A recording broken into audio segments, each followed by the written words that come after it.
Hisako mengatakan kepada pihak kepolisian bahwa ini adalah liburan pertama kalinya bagi Mariko seorang diri meninggalkan Jepang dengan rute yang cukup jauh, yaitu ke Taiwan.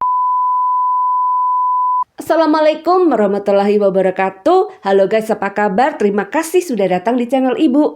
Hari ini Ibu akan mengulas kembali kisah pembunuhan yang pernah terjadi di Taiwan pada tahun 1990, di mana korbannya adalah seorang warga negara Jepang bernama Mariko Iguchi. Mariko ini adalah seorang mahasiswi di salah satu universitas di Tokyo, Jepang.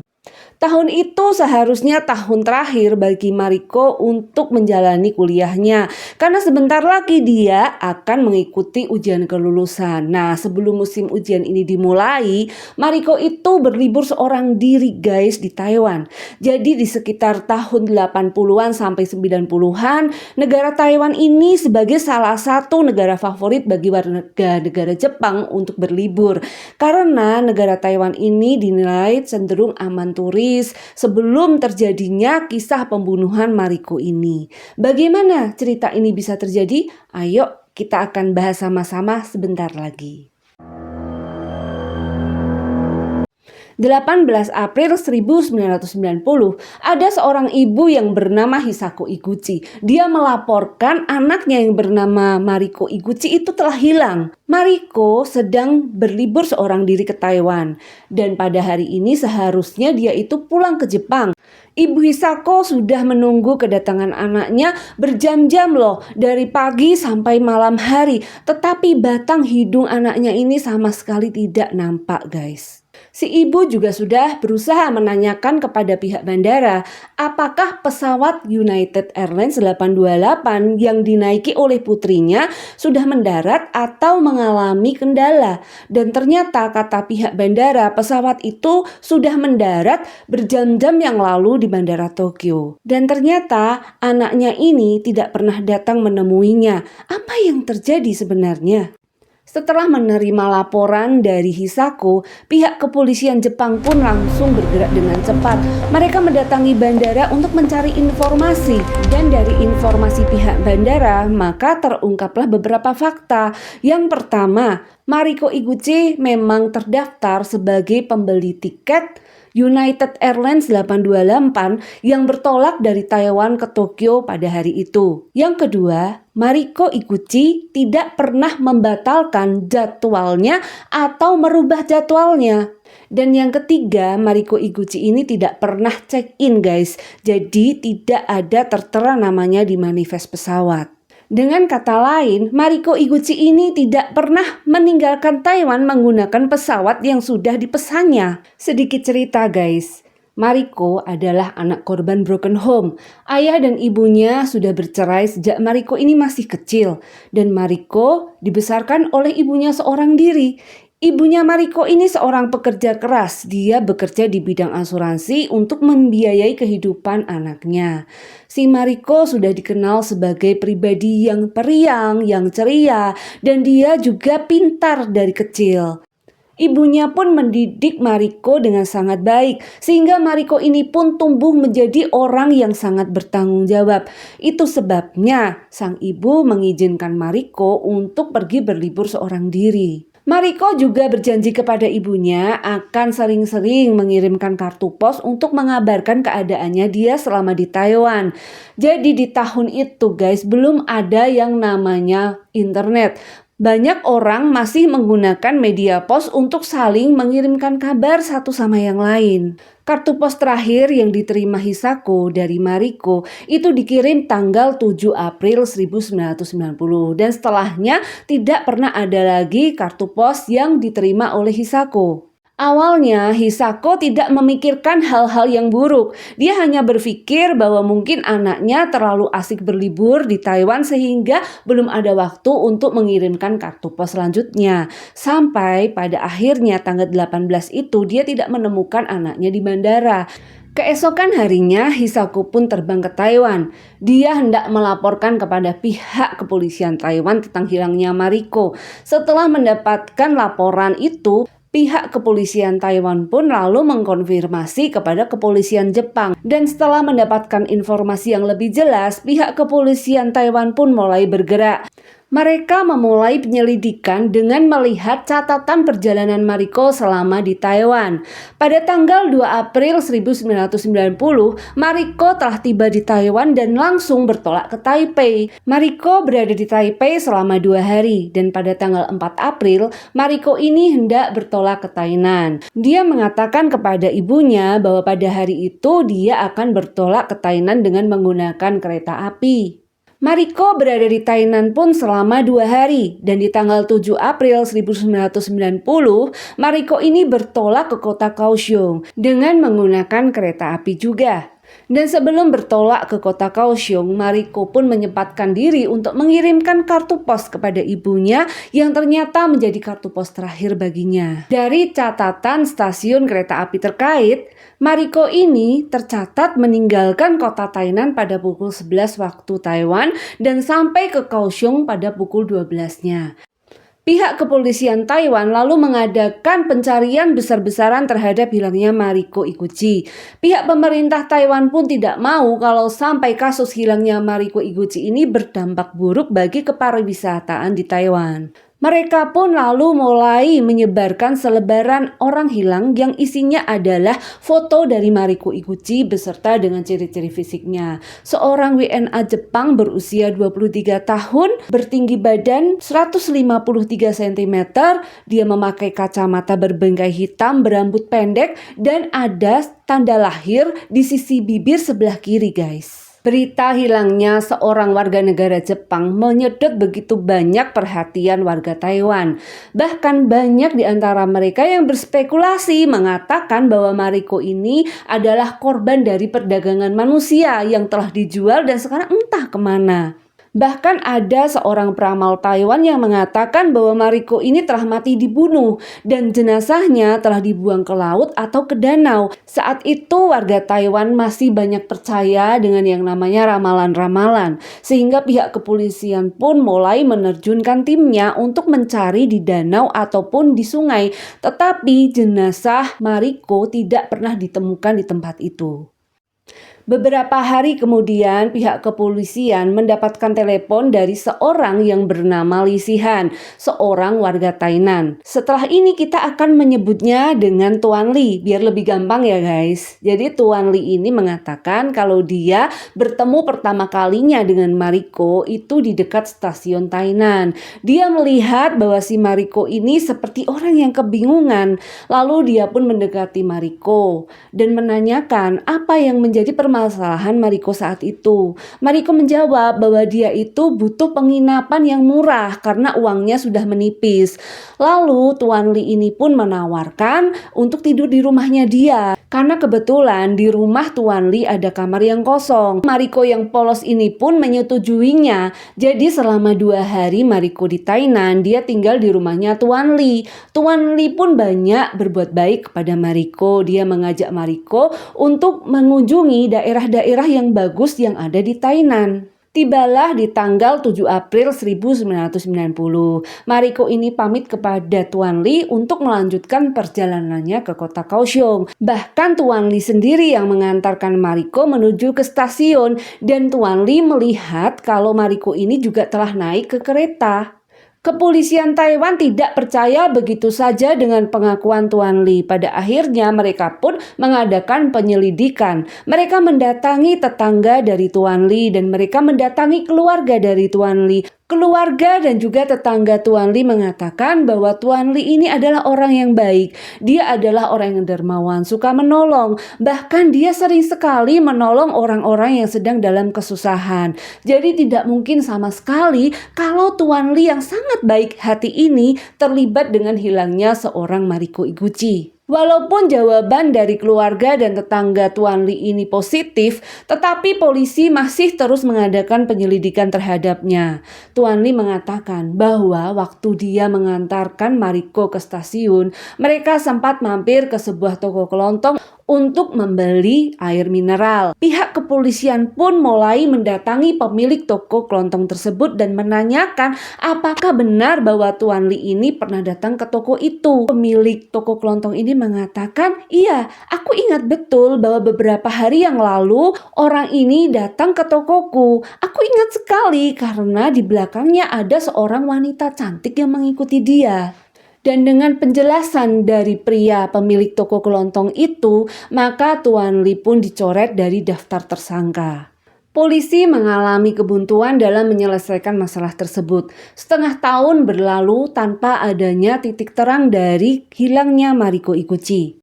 Lalu tiba-tiba ada surat anonim yang diterima oleh pihak kepolisian Taiwan yang mengatakan bahwa ada seorang supir taksi bernama Liu Shuixiang yang dia ini seorang yang aneh. Dia memenuhi mobilnya dengan jimat kertas dan dia juga mempunyai beberapa patung dewa yang dia dapatkan dari kuil. Liu ini sering sekali terlihat ketakutan. Dia seperti dikejar oleh hantu. Dan orang yang mengirimkan surat itu berkata bahwa dia bersaksi dia pernah melihat seorang wanita yang diduga adalah Mariko Iguchi terakhir kalinya itu sedang bertemu dengan Liu. Polisi pun lalu mulai menyelidiki Liu. Polisi mendatangi teman-teman Liu sesama supir taksi.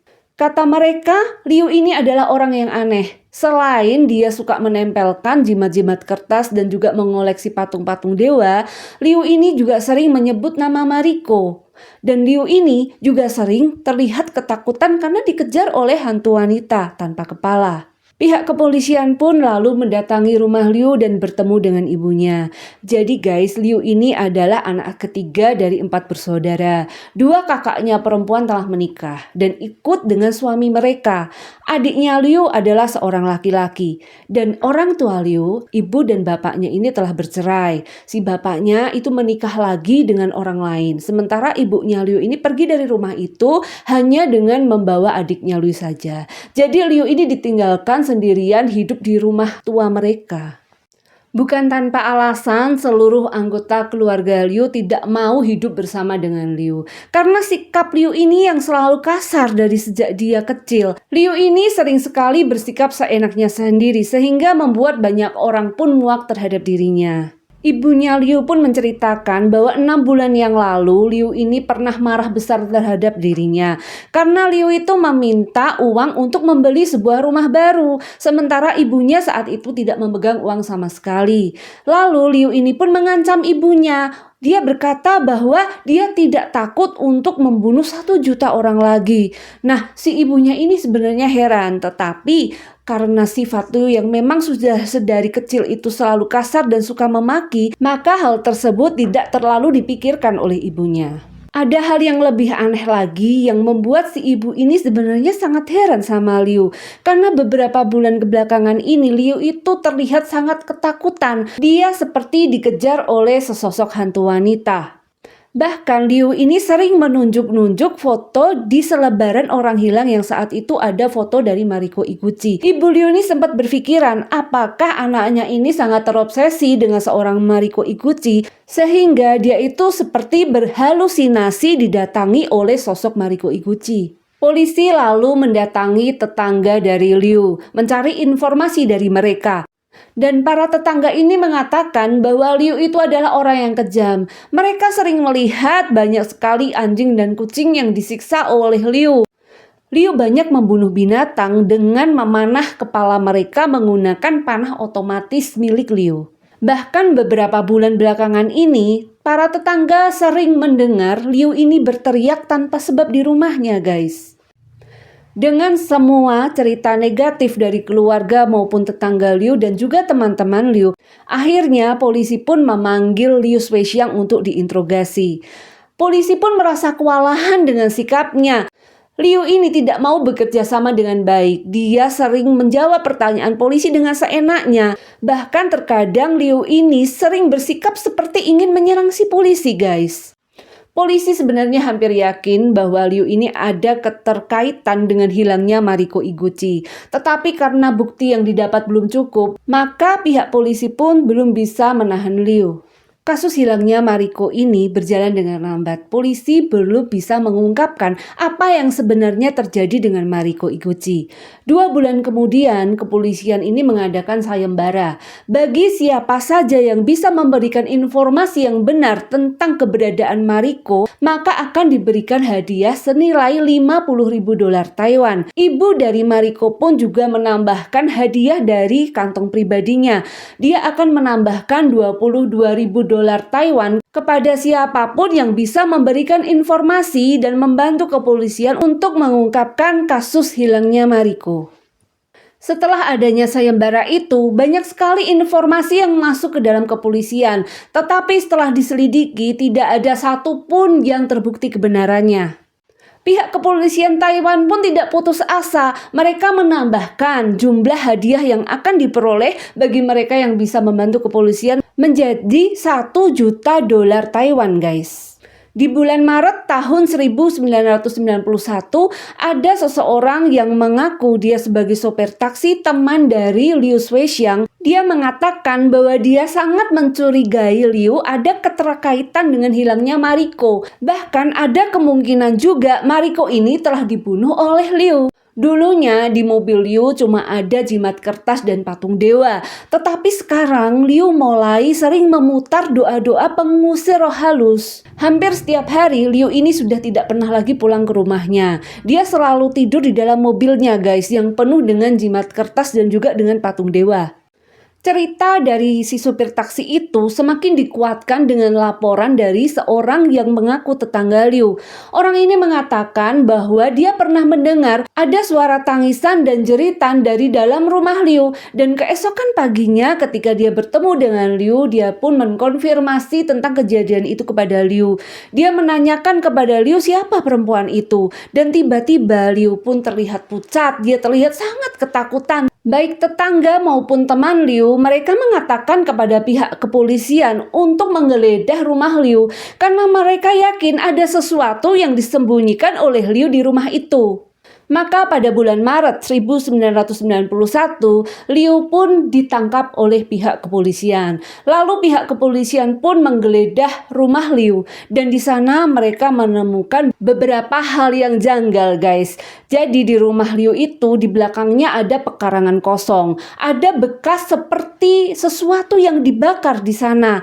Lalu polisi pun memeriksa meteran air milik Liu dan di bulan April tahun 1990 ada peningkatan pemakaian air yang sangat berlebihan. Saat itu Liu tinggal seorang diri, jadi tidak mungkin dia memakai 5 ton air yang dipakai seorang diri, guys.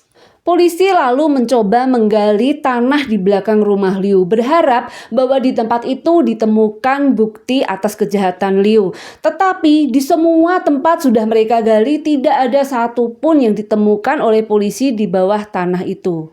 Liu Shuixiang ini seperti berada di atas angin. Dia berteriak kepada polisi untuk membebaskan dirinya karena menurut Liu polisi ini telah salah tangkap. Tetapi polisi tidak mau melepaskan Liu begitu saja.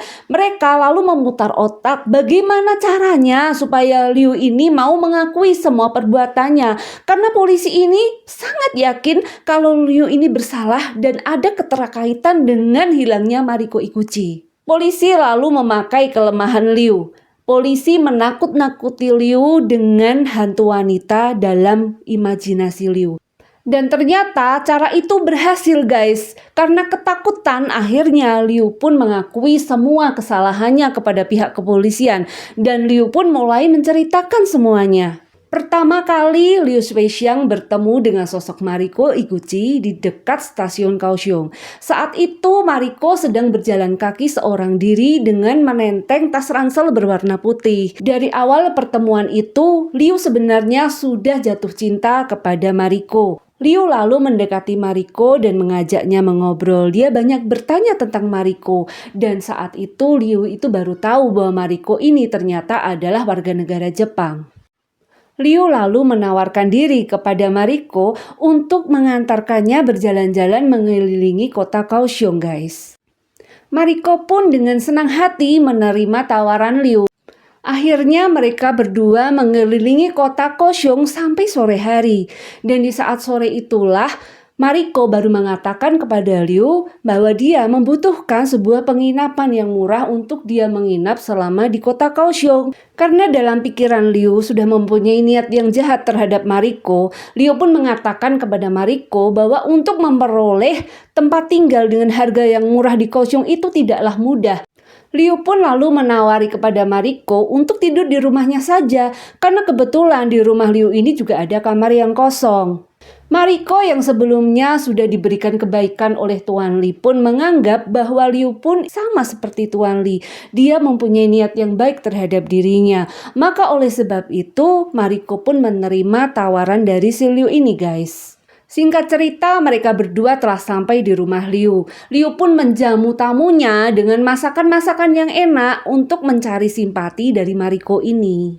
Malam semakin larut dan ketika itu Mariko sudah hendak masuk ke dalam kamarnya untuk beristirahat. Lalu Liu ini datang mendekati Mariko. Dia merayu Mariko supaya mau tidur bersama dengan dia malam itu. Tentu saja hal itu ditolak mentah-mentah sama Mariko. Bahkan Mariko ini mengancam akan meninggalkan rumah Liu. Dan Liu saat itu pun berkata kepada Mariko untuk melupakan semuanya. Dia meminta maaf atas segala kesalahannya dan Mariko pun tidak jadi meninggalkan rumah Liu. Mariko lalu masuk ke dalam kamar yang akan dia tempati dan mengunci kamarnya, guys. Liu yang telah ditolak mentah-mentah oleh Mariko merasa emosi. Dia marah karena Mariko ini tidak mau menerima dirinya. Akhirnya malam itu dengan kunci duplikat yang Liu punya, Liu memasuki kamar Mariko. Dia melihat Mariko saat itu sedang tertidur pulas. Lalu Liu pun menembak kepala Mariko menggunakan senjata panah otomatis yang dia punya sampai Mariko tewas saat itu juga. Liu lalu memotong tubuh Mariko menjadi dua. Dia memisahkan antara bagian kepala dan tubuhnya, guys. Liu membungkus jenazah Mariko menggunakan selimut dan lalu membawanya keluar dari rumahnya. Dia membuang jenazah Mariko beserta dengan alat-alat untuk memotongnya yaitu kapak dan juga pisau. Panah otomatis yang digunakan oleh Liu untuk membunuh Mariko pun juga ikut dibuang.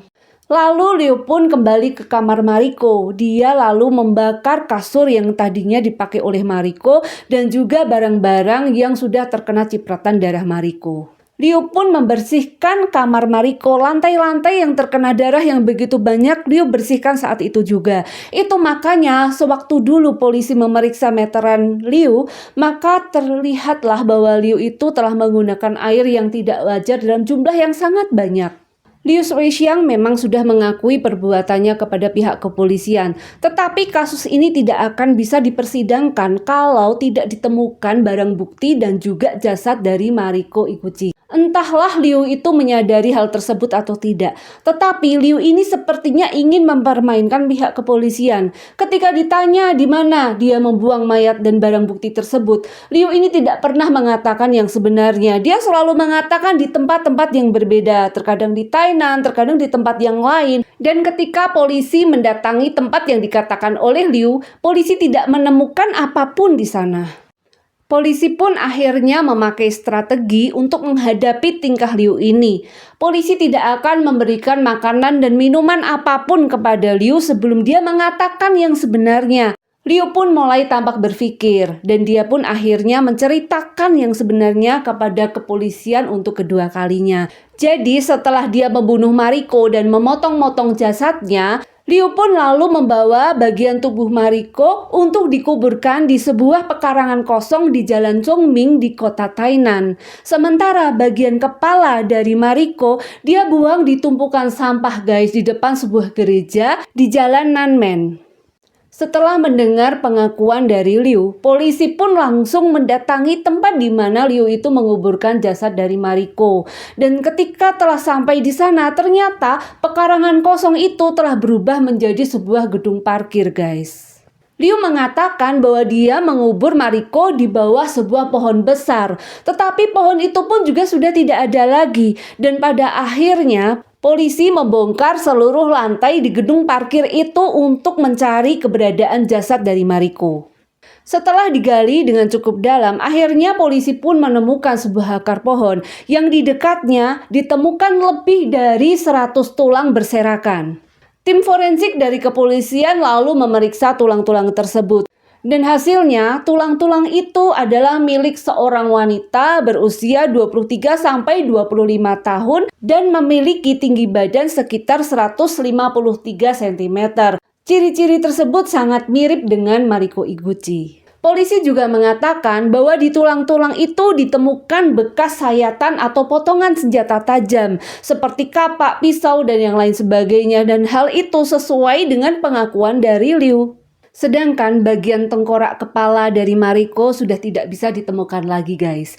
Karena 1 tahun yang lalu, tumpukan sampah di depan gereja sudah diangkut menuju ke TPA Rende di Kota Praja. Tidak mungkin bagi para polisi untuk kembali membongkar sampah-sampah tersebut karena sudah menghasilkan gas etana yang cukup berbahaya bagi kesehatan manusia. Dan akhirnya proses pencarian kepala dari Mariko Iguchi pun resmi dihentikan. Panah otomatis yang digunakan oleh Liu untuk membunuh Mariko juga sudah ditemukan di dasar Sungai Cinta di kota Kaohsiung.